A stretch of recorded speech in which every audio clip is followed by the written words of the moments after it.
right.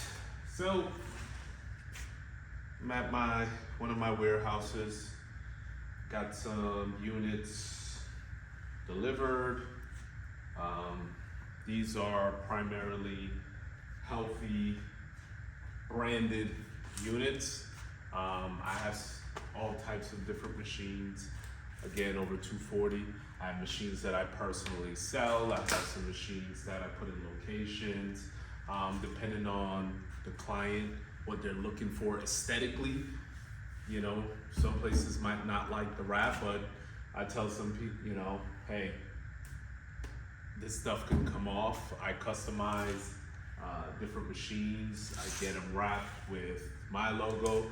Some places want it jet black. It doesn't matter. What's important is the dimensions, the depth, the width, the space a location gives you. So that's really important. This is a combination machine, snack, drink. It doesn't need any refrigeration at the top, but the drinks are refrigerated. This is from Sega Manufacturing. They're based in Freeport, Illinois. I'm a distributor for them. So, you know, this is partially what I do sometimes when they get delivered.